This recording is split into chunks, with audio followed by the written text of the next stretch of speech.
I. Madison Lee, 27 years old. Marketing specialist, Asian descent, but born and raised in California. The characters are still American. At Ethan's new project launch party, at his mother-in-law's Beverly Hills home. Patricia told me to go stand with Joan and help out in the kitchen, while their partners, investors, and wealthy friends sat around talking about the bright future of their startup. I understood they didn't want me to appear as part of the family brand, because I wasn't the type they wanted. I still remember the cold shiver that crept down my spine, the moment the massive glass door slid open, revealing the grand foyer of my mother-in-law's mansion. Warm golden lights washed over the marble walls, glittering subtly against oversized, abstract paintings that probably cost more than my annual salary.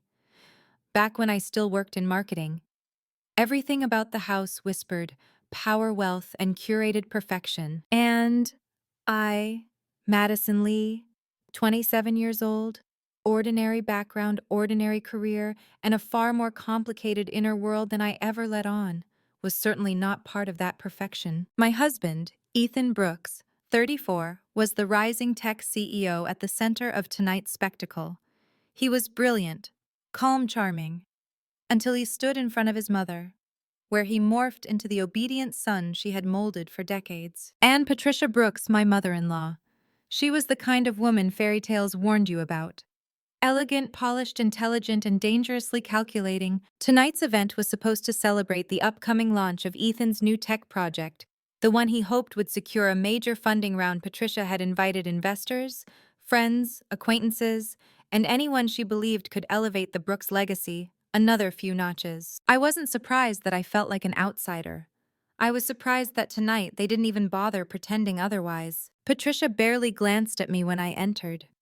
Her eyes traveled from my simple black dress to my shoes, then to my face, as if she were evaluating whether anything about me had improved since the last time she saw me. "Madison, you're here," she said, voice perfectly neutral. "Could you go downstairs and help Joan in the kitchen? It's crowded up here." No room. I froze for half a second. No room. In a mansion with more square footage than an entire apartment building. Before I could respond, Ethan walked over and kissed my cheek, completely unaware of the humiliation dripping down my spine. "Hey babe, can you give Mom a hand? I've got a lot going on up here," he said with that excited grin he wore whenever he talked about his startup. He didn't notice my hesitation. He didn't see the way my fingers tightened around my clutch. He didn't even question why his own wife would be sent downstairs during the biggest professional moment of his year. So I swallowed my pride and walked toward the kitchen. The Brooks kitchen looked more like the back room of a Michelin star restaurant than a part of a home. White walls, marble countertops, double industrial refrigerators, lighting so bright it felt like a surgical room. The contrast between this cold, sterile environment and the warmth of the party outside made the humiliation sting sharper. Madison. Joan, the family's longtime housekeeper, greeted me with a soft smile. "Let me guess. Sent down here again." I forced a light laugh as my cheeks heated. "I'm just helping out." "Honey," she said gently. "I've worked here over 15 years. I know when someone's being sidelined." Her words cut deeper than Patricia's coldness, because they were true. I began helping Joan prepare trays of champagne and appetizers, all the while through the small oval window in the swinging kitchen door. I could see the party unfolding, investors clinking glasses, people in tailored suits, women in shimmering dresses, and Ethan standing in the center pitching his project with that bright, determined energy I once fell in love with. But he didn't look toward the kitchen. He didn't look for me at all. I felt like a ghost watching her own life from behind a wall. A middle-aged man suddenly pushed through the door and stepped into the kitchen. "Sorry," he laughed awkwardly. "Looking for the restroom. But I think I've wandered into Narnia instead." I smiled politely until his eyes locked on me and widened. "Wait, you're Madison Lee, aren't you? You used to work at Studio 8 Marketing." My surprise must have shown on my face. "Yes, that was me." He stepped forward enthusiastically. "I'm Daniel Preston. I followed several campaigns you led. Remarkable work, really impressive stuff." A warmth I had not felt all evening bloomed in my chest. "Thank you," I said softly. Joan stood behind me, arms crossed, giving a face that screamed, "See someone with sense." Daniel continued. "Ethan's lucky. Having someone who genuinely understands marketing dynamics is an asset most founders don't have. Before I could respond, Patricia's voice drifted in from the hallway as she stepped inside. "Daniel, there you are! Everyone's waiting for you!" Her words stopped when she saw him standing beside me. I watched the muscles in her jaw tighten ever so slightly. Daniel turned oblivious to the tension. I was just complimenting Madison here. Very talented woman. Patricia's smile sharpened like a blade coated with sugar. "Oh, Madison," she said lightly. "She's just helping Joan tonight. She gets overwhelmed at parties like these." The words hit me like a slap. Just helping Joan gets overwhelmed, as if I were some fragile, incapable thing who didn't belong anywhere near her elite circle. Daniel's brow creased in confusion, perhaps in disagreement, but he remained diplomatic and excused himself. When he was gone, Joan muttered under her breath, "She loves pretending you're invisible." I pressed my lips together. "She believes," Joan continued quietly, "that if guests see you in the kitchen, they'll assume Ethan is available untied, easier to market." I turned to her sharply. "What?" Joan shrugged. "These people don't do anything without calculating the optics first." Her words rang too true. I had seen the way Patricia introduced Ethan to influential women, as if he were a prize stallion she was parading around. I'd seen her downplay our marriage, calling me Ethan's little wife, as if I were some temporary placeholder. But hearing Joan say it aloud felt like ice water pouring down my spine. I wasn't being hidden because they needed help in the kitchen. I was being hidden because I didn't fit the brand. And standing there under the harsh kitchen lights, I wondered, what am I in this family? A wife? Or an inconvenience they keep stored out of sight? As trays emptied and were refilled as laughter echoed from the living room, where my husband charmed investors, I felt something inside me crack, not loudly, not violently, but with the quiet finality of a heart finally reaching its threshold. Joan placed a tray beside me and gently squeezed my arm. "Honey, you don't deserve this. But let me tell you something." Her voice dropped. "No one wins in this house without fighting for it." I looked at her. Really looked at the lines around her eyes carved by years of watching women come and go in this house. At the empathy in her expression, at the unspoken warning, something in my chest shifted. Maybe it was anger. Maybe it was humiliation. Maybe it was the first spark of defiance. But I knew one thing with absolute clarity. I would not stay in this kitchen forever. And someday, whether they expected it or not, they would have to make room for me at the table. I didn't sleep much after the launch party. It wasn't because of the noise or the adrenaline of the night, or even the humiliation that kept replaying in my mind like a broken movie reel. It was something heavier, something sticky and sickening like a truth I wasn't ready to swallow. By the time dawn pressed its pale light through the curtains of our apartment, I was still awake. Ethan slept peacefully beside me, breathing evenly, his arm draped limply across my waist, as if to remind me we were still married, still connected.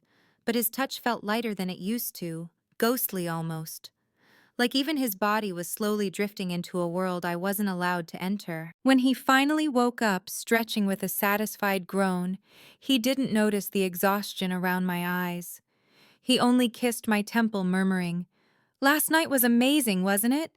I think people really loved the pitch." I stared at him, searching his expression for a hint of guilt or awareness. I found none. "Yeah," I said, "it was something." He didn't ask why my voice sounded thin. He didn't ask why I didn't say we were amazing. He just showered, dressed, kissed me again, and left for a full day of meetings with potential investors. I spent the day moving through the apartment like a ghost, until the evening when the buzzer rang. Patricia Brooks never buzzed. She barged. She commanded. She expected the world to part like curtains for her. So when I heard the sharp buzz, I felt a prickle of dread. I opened the door, and there she was, immaculate in a cream coat, heels clicking against my hardwood floor like a judge descending into a courtroom. "Madison," she said smoothly, "we need to talk." My stomach clenched. Patricia never said we. She wasn't the type for shared pronouns. She said I, me, and my family, as if I were a distant cousin who accidentally wandered into the family photos. She sat on the couch without being invited, crossing her legs with elegant precision. She placed a thin leather folder on the coffee table. I felt my pulse spike. "I'll get straight to the point," she said. "Ethan's company is entering sensitive territory.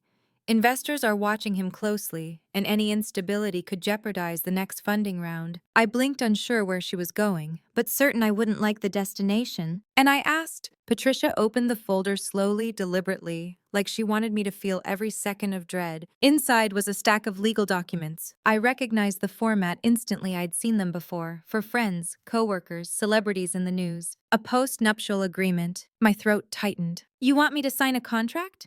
I asked, my voice low, a protection she corrected lightly. For Ethan, for the company, for our name. I stared at the papers, unblinking. If you and Ethan were ever to divorce, Patricia continued, we need to ensure his shares remain entirely his. The company must not be divided or destabilized. My body felt cold. We're not getting divorced, I whispered. Patricia smiled, thin and utterly devoid of warmth. Everyone gets divorced when there's enough money on the table. My pulse roared in my ears. You don't trust me, I said. Oh, don't be dramatic, she replied. This is standard procedure. Anyone with a business worth more than a few million has one of these. Honestly, I'm surprised you haven't suggested it yourself. She paused, letting her gaze sweep over my face. Sign it, Madison. It's what's best for Ethan. What's best for Ethan. Not for me, not for the marriage, just for him. I wanted to scream or cry or tear the papers apart and throw them in her perfect, surgically maintained face. But I didn't. I forced myself to breathe slowly, carefully. I'll talk to Ethan about it, I said. Patricia's smile faded. She leaned forward. No, you won't burden him with this. He needs to focus on the company, not on emotional distractions. I stared. You expect me to sign a legal contract without talking to my husband? Trust me, she said calmly, he already knows. That sentence cut deeper than everything else. He agreed to this. My voice quivered before I could stop it. He agreed. Patricia said that protecting the company is essential, and he trusts you to understand that. I felt the floor tilt beneath me. My husband. My partner had entertained the conversation of legally safeguarding himself from me without a single discussion, without giving me the dignity of being part of that decision. Patricia stood up and smoothed her coat. Let's be realistic, Madison. You're from a modest family. You don't have wealth or influence. If one day you two separated, you shouldn't walk away with assets you didn't help build. An ugly laugh almost escaped my throat. Did she really think I brought nothing to Ethan's life? Nothing to his dreams, nothing to his ambition. Think about it, she said, picking up her purse. I'll return tomorrow for your signature. She didn't wait for my response. She left the apartment, leaving the post-nuptial agreement glowing on the coffee table like a bomb waiting to detonate. For a long time, I simply sat there staring at the papers. The words blurred. My heartbeat thundered. I felt betrayal like a hand squeezing my lungs. When Ethan finally came home that night, exhausted, excited, glowing with the praise he'd received, he didn't notice the document on the table until I pushed it toward him. What's this? He asked, confused. Your mother's gift, I replied. His face shifted from confusion to discomfort to guilt. Madison, look, this isn't what you think. Then what is it? I demanded quietly. He rubbed the back of his neck, avoiding my eyes. The investors. They want stability. They don't want complicated personal matters getting in the way. Mom thinks this will reassure them. And you think that too? I heard the crack in my own voice. He hesitated just long enough to answer me without speaking. Ethan, my voice shook. You agreed to this. I didn't agree. Agree? He stammered.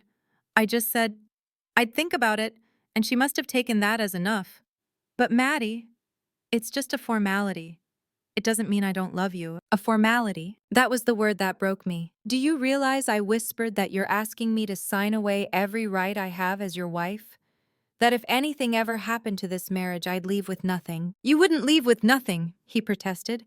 I'd still make sure. I held up a hand. You don't hear yourself. He fell silent. For the first time since we got married, I saw a strange distance form in his eyes, like he was looking at me not as his partner, but as a liability. I just need to protect the company, he murmured. And what about protecting us, I asked. He didn't answer. That was all the answer I needed. When Ethan finally fell asleep that night, I lay awake, staring at the ceiling. I realized something terrifying and liberating all at once. They believed I was weak, disposable, replaceable, a girl from a modest background who would sign anything to keep her husband happy. But they were wrong. I might not have come from money.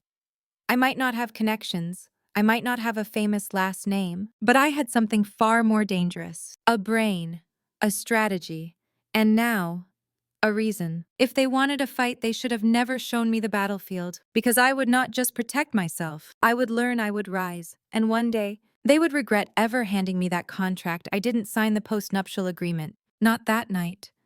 Not the next morning. Not even when Patricia showed up at my apartment again, this time with a fountain pen and an expression of flawlessly disguised impatience. I need more time, I told her calmly, standing my ground. She narrowed her eyes slightly, the faintest ripple in her mask. Madison, dragging this out doesn't help Ethan. It doesn't help anyone. It helps me, I said. And for the first time, I saw something flicker across her face. Irritation, maybe even the faintest surprise. Patricia wasn't used to being told no, but she left, heels clicking sharply down the hallway, and I stood in the doorway watching her disappear, feeling strangely steady for the first time in days, because the truth was simple. Even if painful, I had to stop reacting and start acting. So I did. I slowly returned to the world I abandoned. I spent the next week re-entering the professional space I'd stepped away from after marrying Ethan. I reached out to old colleagues at Studio 8, connected with acquaintances in the industry, updated my portfolio, and rebuilt my presence online. It was like polishing the weapon I'd left rusting. Within a few days, emails began coming in. A small startup needed branding advice. An influencer needed strategy. A mid-sized company wanted consultation for a rebranding campaign. I took everything, every gig, every meeting, every opportunity, because money wasn't the goal. Position was reputation, visibility, connections. Every day, I learned more about the startup world Ethan had thrown himself into. I learned the language of investors, founders, cap tables, liquidation preferences, safe notes, protective provisions, terms that had once been blurry shadows in Ethan's office conversations. Not anymore. Knowledge was power, and I intended to be armed. Meanwhile, at home, Ethan changed. He was still loving in his way. Still kissed my forehead in the mornings. Still told me he appreciated me. But there was a weight in his voice now, a tension that curled around our conversations. He was under pressure, I could feel it. The investors were circling like sharks around his company. And Patricia whispered into his ears with her poison-coated logic. One night he came home late, too late, and collapsed onto the couch. Hard day, I asked, handing him water. He sighed deeply. Madison, the funding round is becoming complicated. They want assurances. You mean they want me to sign? He rubbed his temples, eyes closing. It's not like that. They want a stable environment, Mom keeps saying. Mom keeps saying, what I cut in voice steady, that I'm a risk. He froze. I didn't say that. You didn't need to. His silence confirmed it. I didn't argue. Not anymore. Arguments were emotional battles. And emotional battles were for people who didn't need strategic victories. I was aiming higher. And then came the opportunity I didn't expect. It happened 2 weeks after the party at a networking event hosted by a boutique venture firm in Santa Monica. I attended as a guest of a former coworker. The moment I stepped into the room, I felt eyes on me. Not because of what I wore, but because I held myself differently. Confident, clear-headed, undeniably present. During a panel break, a silver-haired woman approached me. I heard you're Madison Lee, she said with a warm smile. I'm Nora Adams' partner at Crescent Venture Fund. My colleague Daniel Preston has told me wonderful things about you. Daniel. The same Daniel who'd found me in the kitchen that humiliating night. Funny how life connected threads when you least expected. I'd love to talk, I said sincerely. And we did. For almost 30 minutes, Nora asked incisive questions about branding, product storytelling, scaling marketing teams, designing identity for early-stage startups. I answered without hesitation. For the first time in a long time, I felt like myself. Sharp, competent, unafraid. Finally, she leaned closer. Our fund is evaluating a few early-stage startups right now, and we might need someone to advise us on brand strategy. Would you be open to consulting? My heart kicked. Yes, I would be open, I would be very open. But I kept my voice calm. I'd be delighted. When I left the event, I sat in my car for several minutes, adrenaline buzzing through me. I had just stepped onto a board that Patricia believed belonged only to her, and she had no idea. The deal that changed everything. A week later, I received a formal email from Crescent. They wanted me as a marketing advisor for one of the startups they were considering funding, but the name of the startup stunned me. A competitor of Ethan's. My heart thudded. This was power. Not in the loud, explosive way Patricia wielded it, but in a quiet, strategic way that fit me far better. I called Nora directly. "I need to be transparent," I said calmly. "My husband is the CEO of a competing company." Nora chuckled. "Madison, we're not asking you to leak secrets. We're asking because your talent stands alone, and we think your insights will help us evaluate whether the market has room for both companies." I hesitated. "This won't affect other opportunities?" I asked. She paused. Then she said words that changed everything. "Actually, if the evaluation goes well, we'd like to consider you for an ongoing advisory position, including equity compensation." Equity, ownership, a seat at the table. My breath caught. This wasn't just a job. This was a foothold into the world Patricia had carved out as exclusively hers. I accepted. And then came the twist. 3 days later, Crescent asked for a face-to-face meeting with both me and the founder of the startup I was advising. We met at a rooftop lounge in downtown LA, and when the founder arrived, I nearly froze. He was a former colleague of Ethan's, someone Ethan respected, someone Patricia loathed because he had once criticized her investment style. And here he was shaking my hand, grinning. "I heard you married Ethan," he said. Small world. My smile was calm. Inside, something electric pulsed. He explained the product, the market analysis, the challenges, and then he said, "We want to structure the deal so that you get a small equity stake if the funding goes through. Nora believes your involvement will make investors more confident." I nodded slowly. "Under one condition," I said. They raised eyebrows. "My name stays independent of Ethan's. I am acting as an advisor, not as part of the Brooks family." Nora smiled. "That's exactly why we chose you." I became a piece they couldn't ignore. Days later, I found myself sitting at a round table meeting with Crescent investors. Patricia didn't know. Ethan didn't know. No one knew. But everyone listened when I spoke. Marketing, consumer behavior, brand differentiation, long-term scaling. I watched them nod. Write notes, ask questions. When the meeting ended, Nora pulled me aside. "We're offering you a 1 in 25% advisory stake," she said. "And if the deal closes, you'll have voting rights on certain brand-related decisions." Voting rights. My pulse stuttered. I wasn't just entering their world, I was gaining influence, legal influence. Influence over branding, influence over decisions. Influence in the same sphere Ethan and Patricia operated in. That's when I realized something. I was no longer the girl in the kitchen. I was becoming someone they had to negotiate with. The first crack in Patricia's control. A week later, Crescent announced the deal publicly. It was everywhere: tech blogs, press releases, LinkedIn posts, and buried inside a paragraph was my name: Brand Strategy Advisor Madison Lee. That night, as Ethan scrolled through his phone, I saw it happen. The moment he froze. The moment confusion turned to shock. The moment he whispered, "Madison, what is this?" I met his eyes without flinching. "It's my work. You took equity. You're advising a competitor." He wasn't angry. He was bewildered. Like the idea of me having power was incomprehensible. His mother called 30 seconds later. I didn't answer. I walked to the kitchen. The same type of cold, sterile kitchen Patricia once sent me to hide in, and poured myself a glass of water. Something had shifted. In the air, in the power balance, in me. For the first time in my marriage, my identity wasn't tied to Ethan. I wasn't orbiting him. I was creating my own gravity, and the Brooks family had no idea how to respond. But they would soon, very soon, because this was only the beginning.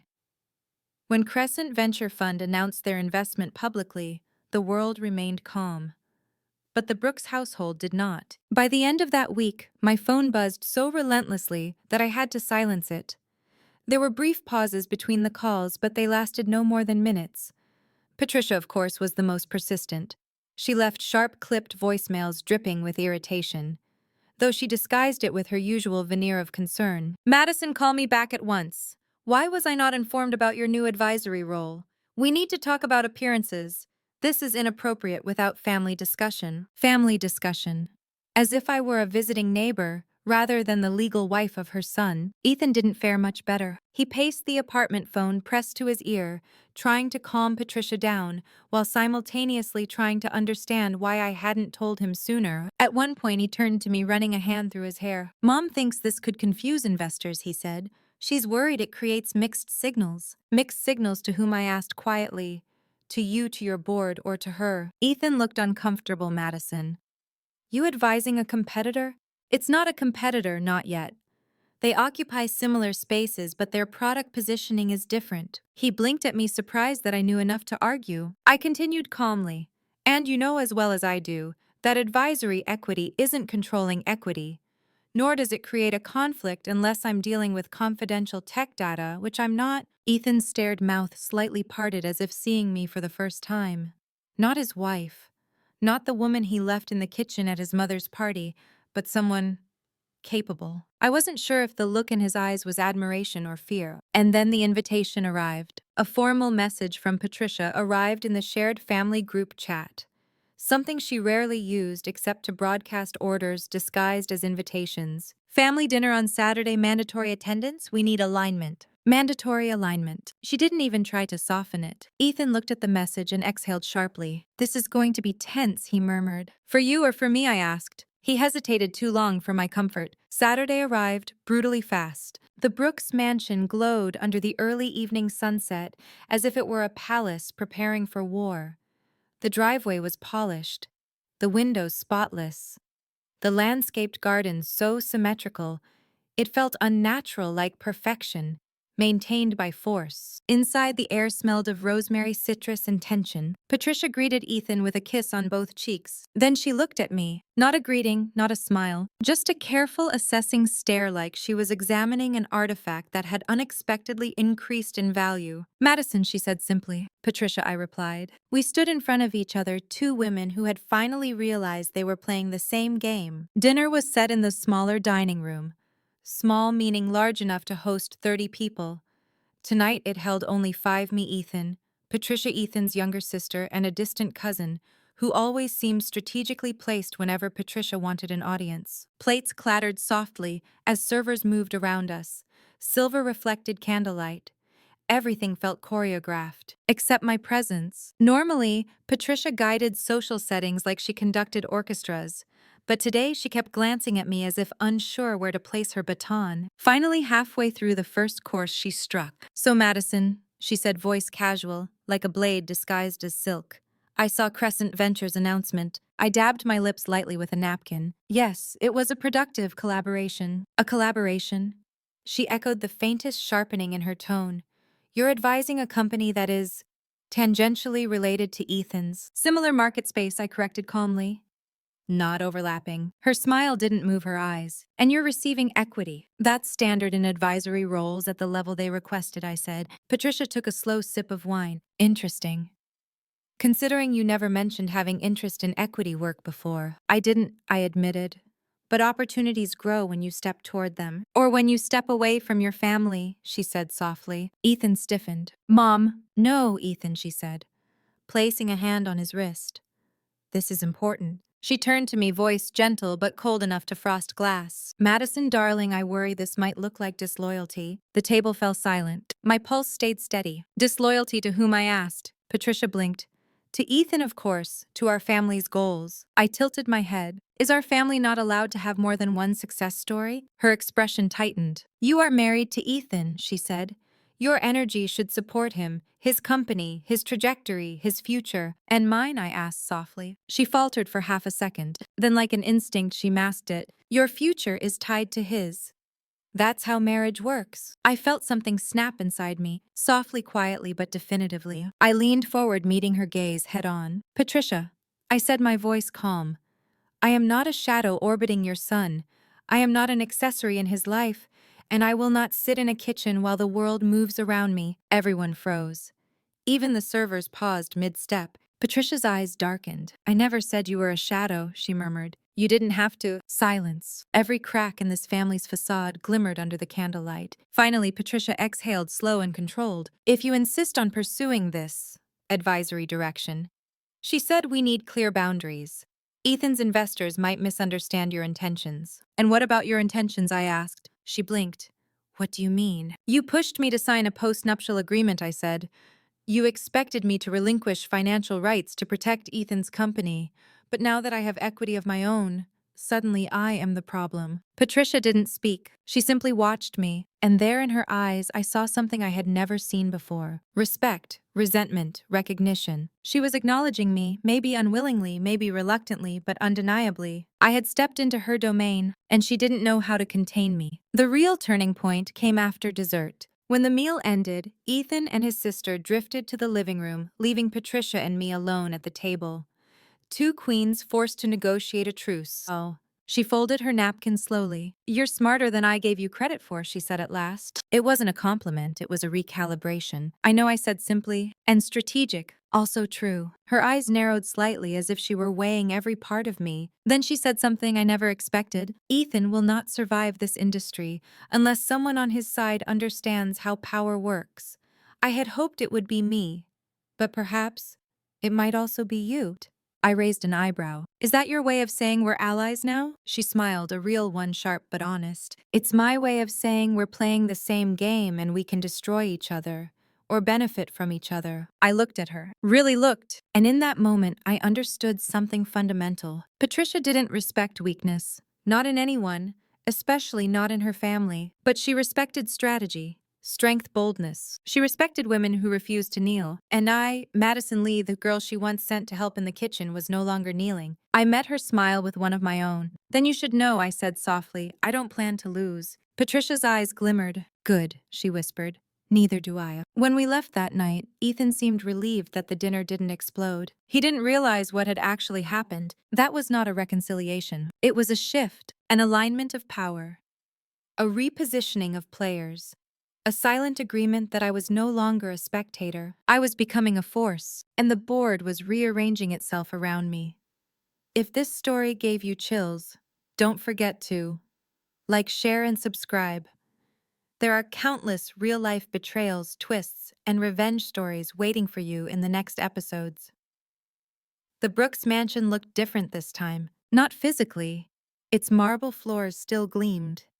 The chandeliers still sparkled like constellations, frozen mid-fall, and the grand staircase still spiraled upward like a monument to wealth. But the atmosphere had changed, or maybe I had changed, because for the first time when Ethan and I stepped through the doors for the second major family dinner of the season, a dinner Patricia insisted was crucial for investor relations, I didn't feel like the outsider, the ornament, or the inconvenience. I felt like a player walking into an arena, and everyone inside felt it, especially Patricia. Her eyes swept over me, not dismissively this time, not critically, but calculatingly, with a touch of wariness that made something inside my chest settle into place. Good, she was learning. Tonight's dinner was meant to celebrate a new round of investor meetings for Ethan's company.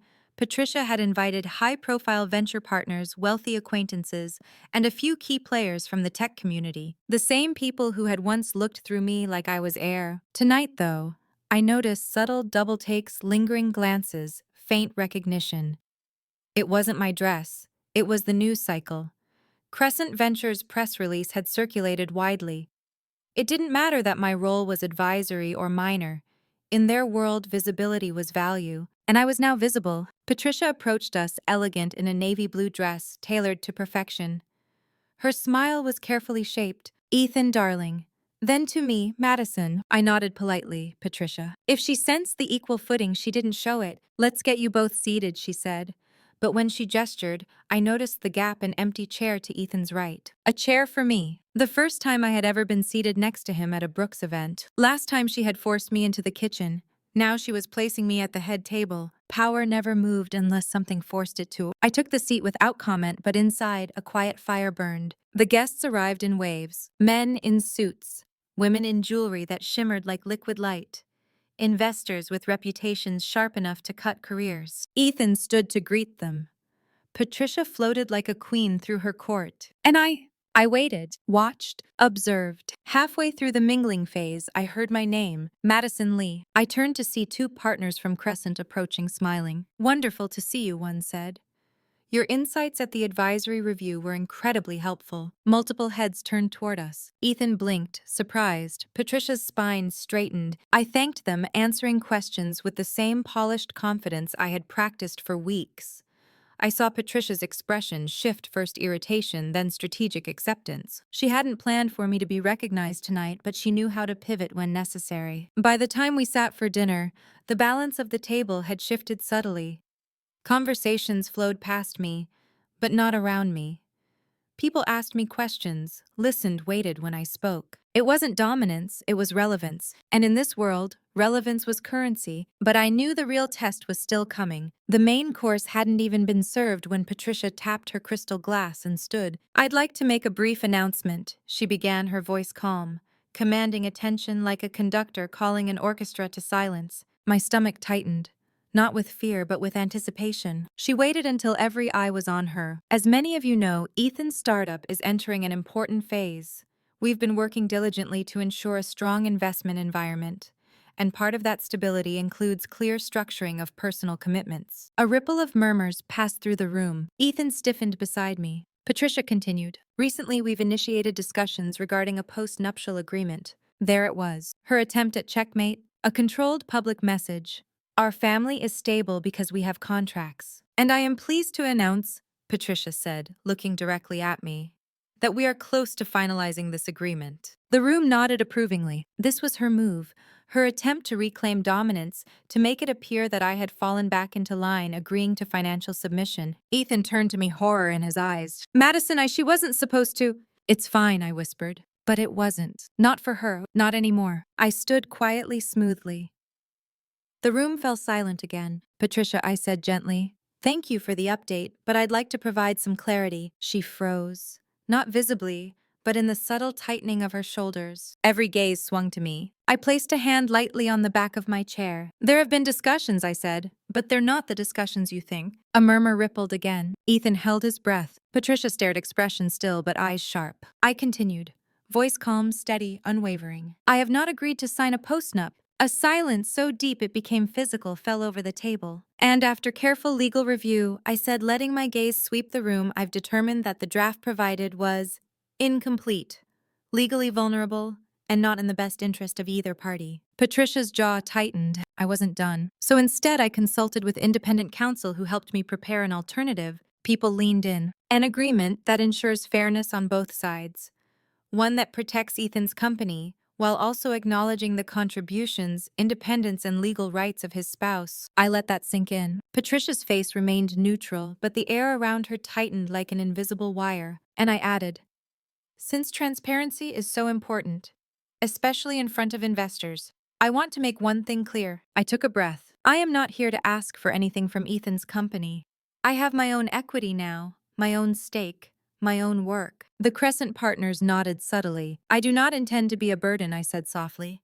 "I intend to be an asset." A long silence followed. Then unexpectedly, clapping. Not loud, not raucous, but polite, respectful. And enough. The first person to clap was Nora from Crescent, then Daniel. Then two investors across the table. Patricia's expression flickered. Not anger, not victory. Recognition. She understood the message. "You wanted to put me on display. Fine. I will use your stage for my voice." After dinner, the real confrontation happened. The guests filtered out. Ethan's sister waved awkwardly. The servants began clearing dishes. And Patricia approached me alone, heels clicking, face composed, eyes sharp as cut diamonds. "Madison," she said, voice low, a word. I followed her into a quiet hallway lined with paintings. She turned to me slowly. "You embarrassed me." "No," I said calmly. I corrected the narrative. Her eyes narrowed. "You made it look like my proposal was manipulative." I tilted my head. "Wasn't it?" A long, simmering silence stretched between us. Then something shifted in her posture. "Fine," she said quietly. "I underestimated you." I held her gaze, unflinching, unapologetic. "You're not the girl Ethan married," she added. "No," I agreed. "I'm the woman he should have married." Patricia exhaled, a slow half laugh, half sigh. "You know, you may actually survive this family." I smiled faintly. "Oh, Patricia, I'm not here to survive." I stepped past her, turning back only slightly. "I'm here to influence." She blinked, then smiled. A real smile. Sharp, respectful, dangerous. "You and I," she said softly, "are going to get along." Later that night, Ethan and I drove home in silence. Halfway through the ride, he reached over and took my hand. "Where did you learn to talk like that?" he asked softly. I looked out the window at the blur of city lights. "In your kitchen," I said. While serving food, I wasn't allowed to eat. He winced. Madison, I'm sorry. I squeezed his hand gently. Then don't let anyone, including your mother, undermine what we're building together. He nodded slowly. I won't. For the first time, I believed him. When we reached home, I sat on the couch, kicked off my heels, and breathed in deeply. I wasn't the same woman I'd been weeks ago. Not the girl in the kitchen. Not the girl silenced by contracts. Not the girl underestimated by family politics. I was Madison Lee, strategic, independent, and no longer invisible. I didn't just earn a seat at the Brooks table. I chose it, and I wasn't planning to give it up. Not for anyone.